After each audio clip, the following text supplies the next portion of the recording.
Welcome to Consulting Mastery, where we help B2B consultants master the business of consulting.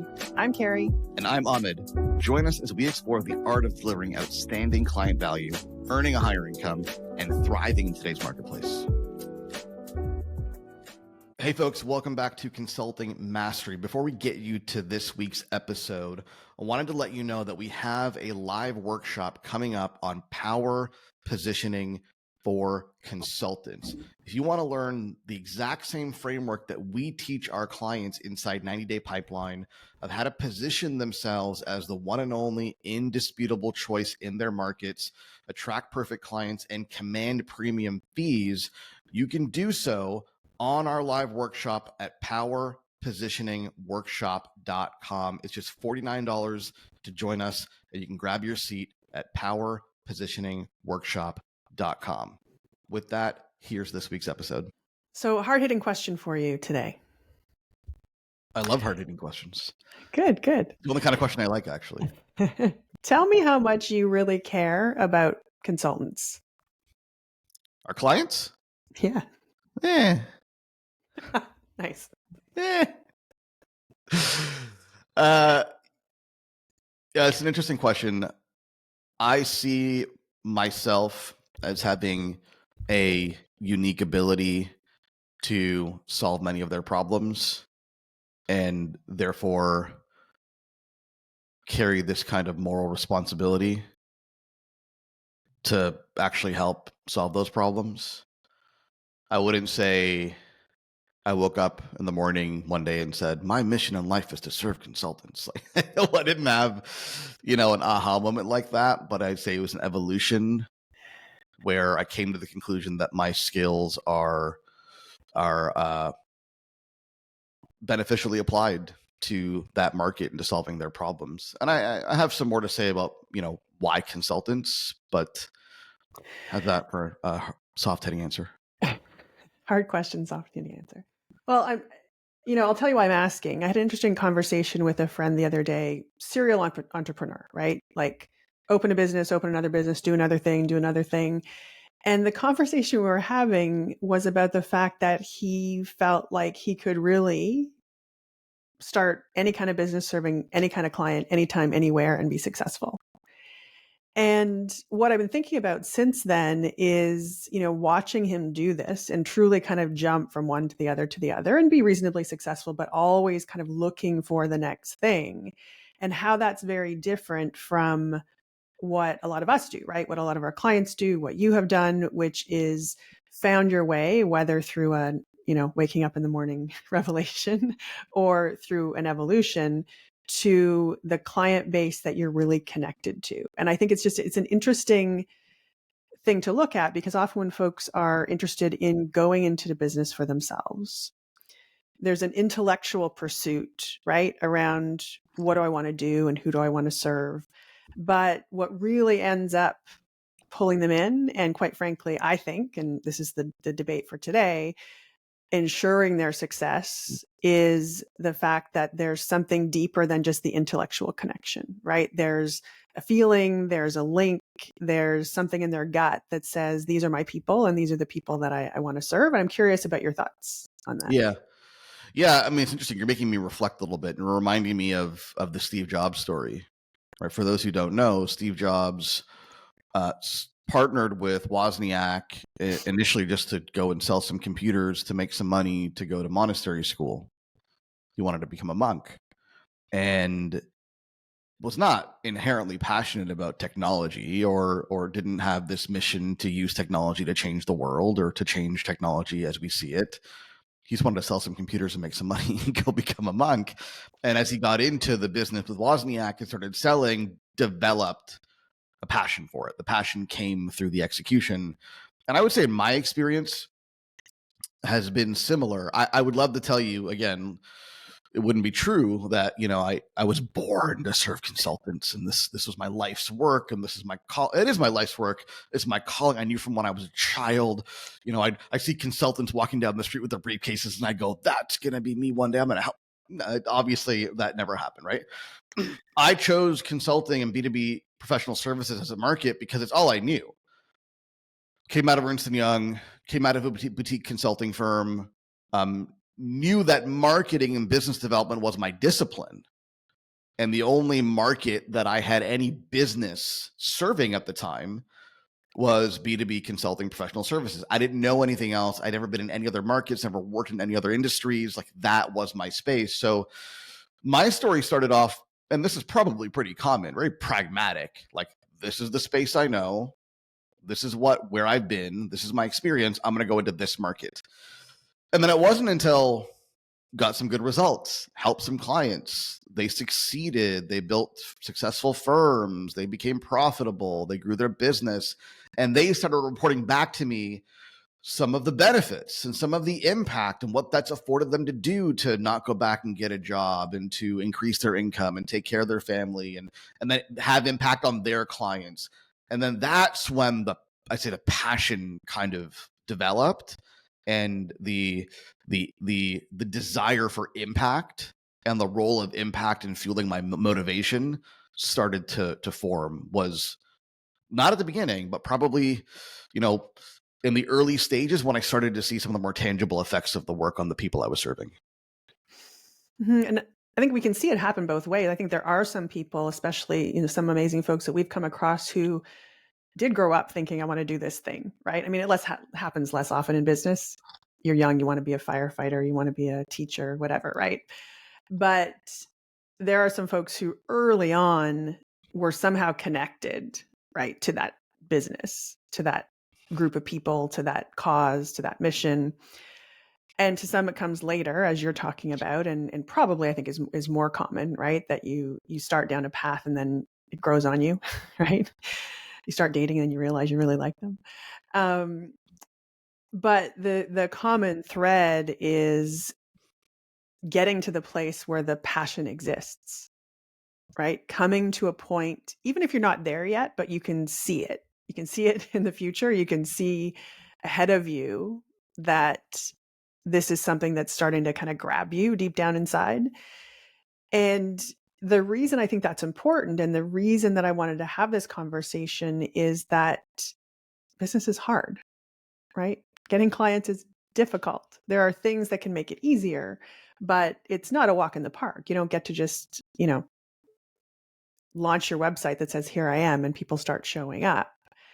And so the question is, what's going to keep you going when you're having a rough week? You just broke like everybody's heart right there. What? I'm That's sorry. not, you can't just, I'm open for business. Well, that's terrible, Carrie. I know. Thank you for that. That's what I'm here for. But yeah, I mean, the real question is, what's going to keep you going when things are challenging? What's going to keep you going when your pipeline's not full and you really need to do the work? What's going to keep you going when you have a tough situation, a tough client, on the delivery side? What's the thing that's going to keep you moving? And I would suggest that that's not going to be the money. It's not going to be the fame and glory.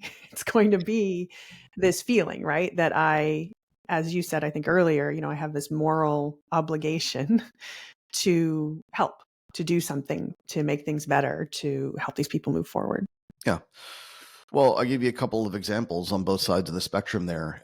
Yesterday I talked to somebody who in her kind of introductory comments to me, was very clear that she didn't really like who she was working with in terms of her client and the work she was doing. And this is somebody who wanted to work with us inside 90 Day Pipeline and actually will be. And a big part of our conversation focused on, okay, well, who do you want to work with, right? Because, if we don't change that focus, I could probably help you get more clients of the same that you don't like and more of the work that you don't like, but will you practically follow through on that? Mm-hmm. Will you engage in the process, put in the hard work, and it is absolutely hard work, for the promise of work that you don't like, even if it does come with money? Probably not, right? And so to me, that was a big red flag. So I told her, look, we're only going to work together if we can look at this and go, yeah, there's work out there that you do like and clients you do want to work with and work that you would enjoy, because we can build a strategy around that I believe you can follow through on. But unless we see that, it's probably not a good fit.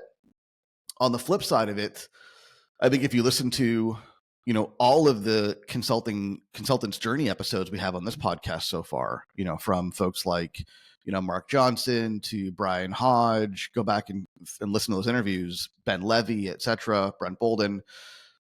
All of these folks have a level of commitment to their market. There's a level of care, passion, interest, desire for impact. They are not, and these are all folks who are successful consultants and built great firms and have staying power. And they're not there to collect a check.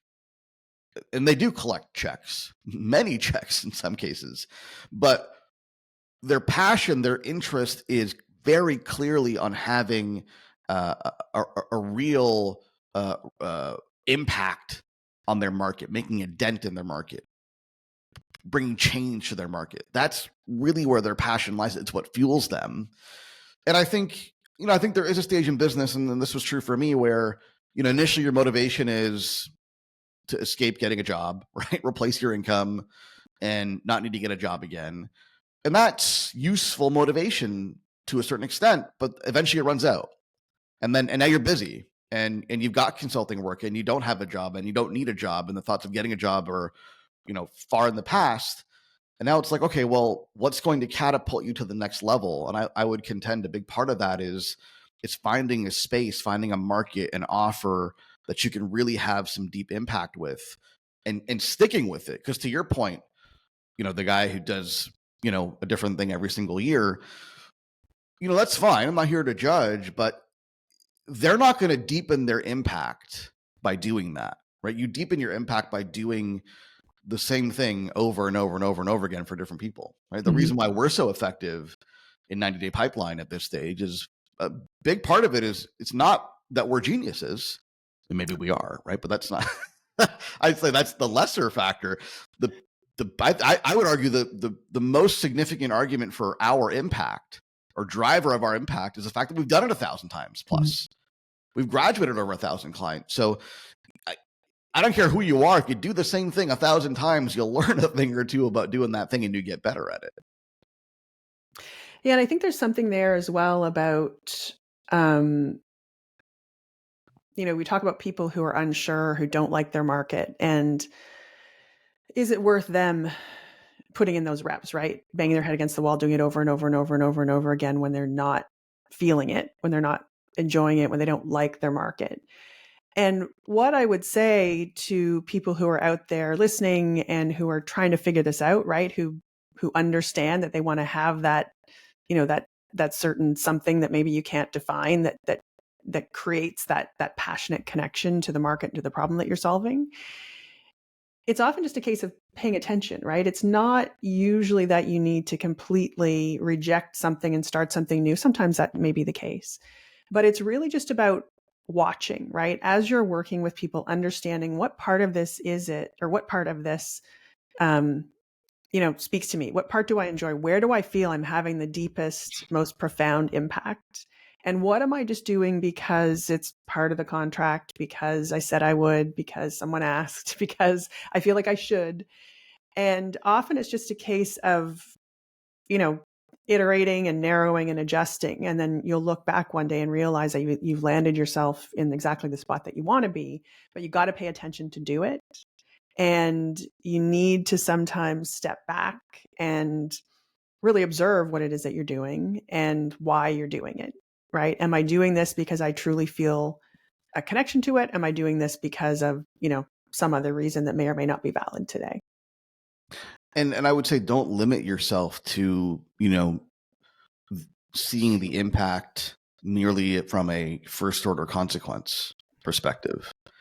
Yes, there is a thing that you do. Let's use us as an example. Yes, 90-day pipeline is the program that we deliver, and we help clients, our clients attract and win new business. And yes, that's the thing that we do. And that's a very first order consequence of the program is winning new clients, increasing revenue. But there's so many other consequences that are frankly more meaningful to the client and to us than just the money and the revenue. It's their feelings of success. It's their newfound confidence. I remember you and I went through a kind of a positioning exercise for 90-day pipeline way back when, and we kind of analyzed what people were saying at the end of the program and testimonials. And the word that kept coming up was confidence. I have this newfound confidence in the business, in myself, in my expertise. And there was this like surge of energy that they came out of the program with, which is worth way more than any amount of money that they could make in the program. So there's all these consequences and how they show up then in their relationships and in their family life and in their communities and the charity that they give and the way they serve their clients. And there's these like cascading consequences that are frankly far more significant than the first order consequence. I think a lot of consultants are too focused on the thing that they deliver, and they're not considering, well, what does that enable? First, second, third, fourth order consequence. And when you consider those, I think you'll have a much deeper appreciation for the true nature of your impact. Yeah. And so, it comes back to the thing we're talking about all the time, which is listening, right? And it's not just listening to your prospects so that you can understand what they need, so that you can align yourself well when you are trying to close the deal with them, but it's also doing exactly what you're saying, right? Really hearing from the client without, as much as you can remove the filter that you have, the one that you walked into the engagement with, the one that has the list of all the things that you hope they would get out of it, and really being able to hear what it is that they are saying about what you're delivering to them, which in turn will help you to refine the statement around who you're working for, what you're doing for them, and most importantly, why you're doing it. Now, I will say this. When clients come to us and they go, well, I like these 2-3 markets, and they all have their pros. There's reasons to pursue each of these, and I'm kind of stuck on which to choose. I'm not sure what Anna's question is in this regard, but my deal breaking question is really simple. Which one are you most interested in? Mm-hmm. Where's the passion? Because all things considered, if you have a few markets to choose from, but you are more passionate, more intrinsically interested in one of those markets over others, that's the choice all day, because this is going to be your day to day, right? Like, you're going to live and breathe this market. I want you to know everything there is to know about this market. I want you to know your clients inside out. I want you to know their challenges and their pains inside out. Passion goes a long way in that regard. If there's a genuine interest in the market, you are going to have a very subtle competitive advantage over your competition, and I'd argue will perform much better in delivering solutions to that market than you would other markets. Let's talk about the competitive advantage component of this, because as you were talking your way through that story, we see people. So we put people through a bit of an exercise, right, to choose their market. And yeah, the big question is, what are you passionate about? What are you most interested in? But there are other questions, right? There are questions about the size of the market, about their market's ability to pay, a whole bunch of different questions. And what's really interesting is when you see somebody turn it into a fully intellectual exercise and decide to go after the market that looks the best on paper. That's a very different outcome than the person who, and again, assuming that they're all reasonable markets to start with, right? Very different outcome than the person who chooses, is able to get past that thinking piece and chooses the market that they're most passionate about. We can see people sort of fight their way trying to get to a place of success because they decided the market they should choose was market A. And then, slowly but surely realize that, if I'd gone to market B, which is the one I was excited about in the first place, this whole thing would have felt easier, right? It would still be hard work. It would still be challenging, but, I would have the wherewithal to keep going. And the impact that I have is going to be that much broader and that much deeper. Yeah. Question I like to ask people is, if I gave you a full plate of clients for the next 5 years in market A right now, would you take it? Mm-hmm. Or would you be satisfied with that outcome? And if the answer is yes, then it's probably a pretty good market for you. But if the thought of spending the next 5 years working in one market is terrifying or makes you nervous, then maybe that's not the place to play.